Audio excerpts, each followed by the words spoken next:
السلام علیکم۔ میں ہوں خالد حمید، خبروں کے ایک بلیٹن کے ساتھ۔ اسلام آباد ہائی کورٹ نے پاکستان تحریک انصاف کے بانی عمران خان اور ان کی اہلیہ بشرا بی بی کی جانب سے دائر 190 ملین پاؤنڈ کیس میں بریت کی درخواست سماعت کے لیے مقرر کر دی ہے۔ درخواست میں موقف اختیار کیا گیا ہے کہ عمران خان اور بشرا بی بی پر لگائے گئے الزامات بے بنیاد ہیں، لہذا انہیں اس کیس سے بری کیا جائے۔ عدالت نے یہ درخواست 25 ستمبر کو سماعت کے لیے مقرر کی ہے، جس کی سماعت چیف جسٹس سرفراز ڈوگر اور جسٹس اعظم خان پر مشتمل ڈویژن بینچ کرے گا۔ دوسری جانب عمران خان نے چیف جسٹس پاکستان یاہیا آفریدی کو ایک اور خط لکھا ہے، جو علیمہ خان نے سپریم کورٹ کی R&I برانچ میں جمع کروایا ہے۔ خط میں عمران خان نے شکوہ کیا ہے کہ انصاف کے دروازے ان کے اور ان کی اہلیہ کے لیے بند کر دیے گئے ہیں۔ عمران خان نے تحریر کیا کہ وہ 772 دنوں سے تنہائی کی قید کاٹ رہے ہیں، ان کا کمرہ ایک پنجرہ بنا دیا گیا ہے، ان پر 300 سے زائد سیاسی مقدمات قائم کیے گئے ہیں جو پاکستان کی تاریخ میں اپنی مثال آپ ہیں۔ خط میں مزید کہا گیا ہے کہ بشرا بی بی کی صحت مسلسل خراب ہو رہی ہے، لیکن عدالت کے حکم کے باوجود ڈاکٹر کو معائنے کی اجازت نہیں دی جا رہی۔ اسلام آباد ہائی کورٹ میں میڈیا سے بات کرتے ہوئے عمران خان کی بہن علیمہ خان نے کہا کہ انہوں نے چیف جسٹس سے عمران خان اور بشرا بی بی کی سزا معطلی کا کیس فوری لگانے کی استدعا کی ہے۔ اس پر چیف جسٹس سرفراز ڈوگر نے یقین دہانی کرائی ہے کہ سزا معطلی کا کیس بھی 25 ستمبر کو سماعت کے لیے مقرر کیا جائے۔ وزیراعظم شہباز شریف کے حالیہ دورہ سعودی عرب کے دوران پاکستان اور سعودی عرب نے ایک تاریخی اسٹریٹجک باہمی دفاعی معاہدے پر دستخط کیے ہیں۔ معاہدے کے مطابق اگر کسی ایک ملک کے خلاف جارحیت کی جاتی ہے تو اسے دونوں ممالک کے خلاف جارحیت تصور کیا جائے گا۔ سرکاری میڈیا کے مطابق ریاض میں سعودی ولی عہد شہزادہ محمد بن سلمان اور وزیر اعظم شہباز شریف نے مشترکہ اعلامیے کے تحت اس معاہدے پر دستخط کیے۔ اعلامیے میں کہا گیا ہے کہ یہ معاہدہ دونوں ممالک کی سلامتی بڑھانے کے ساتھ ساتھ خطے اور دنیا میں امن و استحکام قائم کرنے کے عزم کی عکاسی کرتا ہے۔ معاہدے کا مقصد دفاعی تعاون کو مزید فروغ دینا، عسکری سطح پر شراکت داری کو بڑھانا اور کسی بھی بیرونی جارحیت کے خلاف مشترکہ دفاع کو یقینی بنانا ہے۔ اس موقع پر وزیر اعظم شہباز شریف اور سعودی ولی عہد کے درمیان قصر یمامہ میں دو طرفہ ملاقات بھی ہوئی۔ ملاقات کے دوران باہمی تعلقات کو مزید مستحکم بنانے اور علاقائی سلامتی پر تبادلہ خیال کیا گیا۔ وزیر اعظم اور وفد کے قصر یمامہ پہنچنے پر سعودی حکومت کی جانب سے شاندار استقبال کیا گیا۔ دورہ سعودی عرب مکمل کرنے کے بعد وزیر اعظم شہباز شریف لندن روانہ ہو گئے ہیں۔ وزیر اعظم آفس کے مطابق ریاض ایئرپورٹ پر نائب گورنر محمد بن عبد الرحمن نے وزیر اعظم کو الوداع کہا۔ ذرائع کے مطابق شہباز شریف برطانیہ میں مختصر قیام کے بعد امریکہ جائیں گے، جہاں ان کی اہم ملاقاتیں متوقع ہیں۔ امریکہ کے صدر ڈونلڈ ٹرمپ برطانیہ کے وزیر اعظم کیئر اسٹارمر سے ان کی چیکرز کنٹری اسٹیٹ میں ملاقات کے لیے بکنگم شائر پہنچ گئے ہیں۔ یہ جوڑا ٹرمپ کے برطانیہ کے تاریخی دوسرے سرکاری دورے کے دوسرے دن تجارت اور خارجہ امور بشمول یوکرین اور اسرائیل سے متعلق پالیسی پر تبادلہ خیال کرے گا۔ ایک روز قبل ونڈسر میں شاہی خاندان نے ان کا استقبال کیا تھا۔ برطانیہ نے اس دورے کے ایک حصے کے طور پر امریکی فرموں کی طرف سے 150 بلین پاؤنڈ یعنی $200 بلین کی سرمایہ کاری کے سودوں کا اعلان کیا۔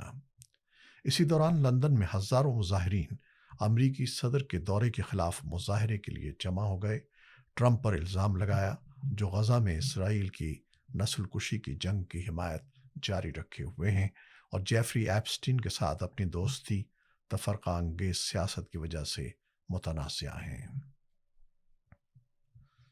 بھارت نے پاکستان اور سعودی عرب کے درمیان ہونے والے اسٹریٹجک باہمی دفاعی معاہدے پر رد عمل دیتے ہوئے کہا ہے کہ اس پیش رفت پر گہری نظر رکھی جا رہی ہے۔ بھارتی وزارت خارجہ کے ترجمان رندھیر جیسوال نے social media platform X پر اپنے بیان میں کہا کہ انہیں پاکستان اور سعودی عرب کے درمیان دفاعی تعاون اور سلامتی سے متعلق اسٹریٹجک دفاعی معاہدے پر دستخط کی اطلاعات ملی ہیں۔ ترجمان نے کہا کہ بھارتی حکومت اس پیش رفت کے اثرات کا جائزہ قومی سلامتی، علاقائی اور عالمی استحکام کے تناظر میں لے رہی ہے اور اس حوالے سے مسلسل کام جاری ہے۔ انہوں نے زور دیا کہ بھارت اپنے مفادات کے تحفظ اور قومی سلامتی کو یقینی بنانے کے لیے پرعزم ہے۔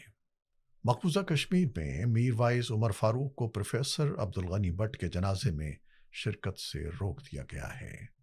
سری نگر سے موصولہ اطلاعات کے مطابق بھارتی حکام نے آل پارٹیز حریت کانفرنس کے سینئر رہنما میر وائز عمر فاروق اور دیگر شخصیات کو بزرگ حریت رہنما پروفیسر عبدالغنی بٹ کے جنازے میں شرکت کی اجازت نہیں تھی۔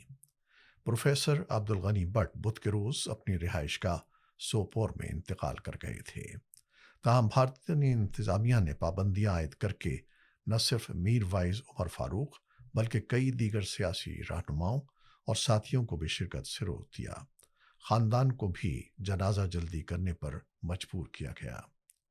کل جماعتی حریت کانفرنس اور آزاد جموں و کشمیر کی مختلف سیاسی اور مذہبی جماعتوں نے پروفیسر عبدالغنی بٹ کے انتقال پر گہرے دکھ اور افسوس کا اظہار کیا ہے۔ تنظیموں نے انہیں ایک باوقار کشمیری رہنما، دانشور اور تحریک آزادی کے مخلص سپاہی کے طور پر خراج عقیدت پیش کیا۔ اسلام آباد ہائی کورٹ نے جسٹس بابر ستار کے فیصلے کو معطل کرتے ہوئے chairman P T A major general retired Hafeez ur Rehman کو ان کے عہدے پر بحال کر دیا ہے۔ یہ فیصلہ ڈویژن بینچ نے دیا جس میں جسٹس آصف اور جسٹس انعام امین منہاج شامل تھے۔ عدالت نے چیئرمین پی ٹی اے کی اپیل پر سماعت کرتے ہوئے گزشتہ روز سنگل بینچ کے فیصلے کو معطل کیا تھا۔ یاد رہے کہ جسٹس بابر ستار نے اپنے فیصلے میں حفیظ الرحمان کو فوری طور پر ہٹانے سے کا حکم دیا تھا۔ بلوچستان کے ضلع خضدار میں سیکیورٹی فورسز نے انٹیلیجنس بیسڈ آپریشن کے دوران بڑی کامیابی حاصل کرتے ہوئے بھارت کی پشت پناہی والے دہشت گرد گروہ فتنۃ الہندوستان کے 4 دہشت گردوں کو ہلاک کر دیا۔ آئی ایس پی آر کے مطابق یہ دہشت گرد مختلف دہشت گردانہ سرگرمیوں میں ملوث تھے۔ آپریشن کے دوران ان کے قبضے سے بھاری تعداد میں اسلحہ اور گولہ بارود بھی برآمد کیا گیا۔ ملک کے مختلف دریاؤں میں سیلابی کیفیت اب بھی جاری ہے۔ دریائے سندھ پر سکھر بیراج میں تاحال اونچے درجے کا سیلاب موجود ہے، جبکہ گڈو بیراج میں پانی کی سطح کم ہو کر درمیانے درجے پر آ گئی ہے۔ فلڈ فورکاسٹنگ ڈپارٹمنٹ کے مطابق دریائے چناب میں پانی کی سطح میں کمی آ رہی ہے، تاہم دریائے ستلج میں ایک بڑا سیلابی ریلا جلال پور کی طرف بڑھ رہا ہے، جو لودھرا اور بہاولپور کے دیہی علاقوں کے لیے خطرہ بن سکتا ہے۔ پنجاب ڈی ایم اے پی ڈی ایم اے کے ترجمان کے مطابق صوبے کے تقریباً تمام بڑے دریاؤں بشمول جہلم، راوی، ستلج اور چناب میں پانی کی سطح کم ہو رہی ہے۔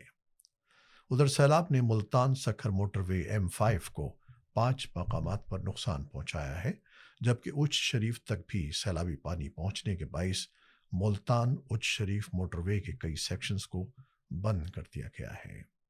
نیشنل ہائی وے اتھارٹی اور پولیس نے متاثرہ علاقوں میں ٹریفک کی روانی کو برقرار رکھنے کے لیے متبادل راستے فراہم کر دیے ہیں۔ غزہ کی صورتحال۔ اسرائیلی فوج کے تازہ حملوں میں غزہ شہر ایک بار پھر لرز اٹھا ہے۔ صبح سے اب تک 25 فلسطینی شہید ہو چکے ہیں، جن میں سے صرف غزہ شہر کے 19 افراد شامل ہیں۔ طبی ذرائع کے مطابق یہ اموات زیادہ تر اسرائیلی بمباری کے نتیجے میں ہوئیں، جو الشفا ہسپتال اور الاہلی ہسپتال کے قریب کی گئی ہے۔ الشفا ہسپتال کے آس پاس کیے گئے حملے میں 19 جبکہ الاہلی ہسپتال کے قریب بمباری میں مزید 4 فلسطینی شہید ہوئے۔ اس کے علاوہ ایک مسجد سمیت کئی رہائشی عمارتیں مکمل طور پر تباہ ہو گئیں۔ فلسطینی وزارت صحت کے مطابق ایک ہی دن میں 83 افراد اسرائیلی جارحیت کا نشانہ بنے ہیں۔ چین اور سعودی عرب نے اسرائیلی فوجی کارروائی کی سخت مذمت کی ہے، جبکہ اقوام متحدہ، کینیڈا، فرانس اور آئرلینڈ نے ان حملوں کو ناقابل برداشت قرار دیتے ہوئے فوری جنگ بندی اور مذاکرات پر زور دیا ہے۔ یورپی کمیشن میں اسرائیل پر پابندیوں کی تجاویز پیش کی گئی ہیں، تاہم کچھ یورپی ممالک کی مخالفت کے باعث ان کی منظوری مشکل دکھائی دے رہی ہے۔ امریکی ریاست پینسلوینیا کے علاقے یارک کاؤنٹی میں ایک مسلح شخص نے پولیس اہلکاروں پر اندھا دھند فائرنگ کر دی۔ اس واقعے میں 3 اہلکار موقع پر ہی ہلاک، جبکہ 2 شدید زخمی ہو گئے۔ زخمی اہلکاروں کی حالت نازک بتائی جا رہی ہے۔ امریکی میڈیا کے مطابق پولیس جائے وقوع پر پہنچی تو مقابلے کے دوران حملہ آور کو گولی مار کر ہلاک کر دیا گیا۔ رپورٹ کے مطابق پولیس اہلکار علاقے میں ایک کیس کی تفتیش کر رہے تھے کہ اچانک حملہ آور نے فائرنگ شروع کر دی۔ لبنان کے مشرقی ساحل ٹوبروک کے قریب ایک اندوہناک سانحہ پیش آیا، جہاں سوڈان سے تعلق رکھنے والے مہاجرین کی کشتی سمندر میں ڈوب گئی۔ حادثے کے نتیجے میں 50 افراد جان کی بازی ہار گئے، جبکہ دیگر کی تلاش جاری ہے۔ غیر ملکی میڈیا کے مطابق ربر کی یہ کشتی 75 مہاجرین کو لے کر یونان روانہ ہوئی تھی، تاہم دوران سفر کشتی میں آگ بھڑکنے کے بعد یہ حادثہ پیش آیا۔ جہاں بحق افراد میں زیادہ تر سوڈانی شہری شامل ہیں۔ ایشیا کپ ایشیا کپ کے پاک بھارت میچ کے دوران متنازع فیصلوں پر شدید احتجاج کے بعد آئی سی سی نے معاملے کی تحقیقات کا فیصلہ کیا ہے۔ اس میچ کے ریفری اینڈی پائی کرافٹ نے اپنی غلطیوں کا اعتراف کرتے ہوئے پاکستانی ٹیم اور پی سی بی سے باضابطہ معافی مانگ لی ہے۔ پی سی بی کے چیئرمین محسن نقوی نے میڈیا سے گفتگو میں کہا کہ ریفری کی معافی کے بعد اب تمام تر توجہ صرف کھیل پر ہونی چاہیے۔ انہوں نے مزید کہا کہ کرکٹ کو سیاست سے الگ رکھنا ضروری ہے تاکہ کھیل اپنی اصل روح کے ساتھ جاری رہ سکے۔ یہ تھیں وہ خبریں جو یوٹیوب چینل پر ہم نے آپ کے لیے پیش کی ہیں۔ آپ ہمارے چینل کو دیکھتے ہیں، شیئر کرتے ہیں اور اپنے کمنٹس میں اپنی محبتوں اور اپنی رائے کا اظہار کرتے ہیں، جس کے لیے ہم آپ کے بےحد ممنون ہیں۔ اپنی ان کوششوں کو جاری رکھیے گا اور ہمارے چینل کو سبسکرائب بھی کیجیے گا۔ خالد حمید اب اجازت چاہتا ہے۔ اللہ حافظ۔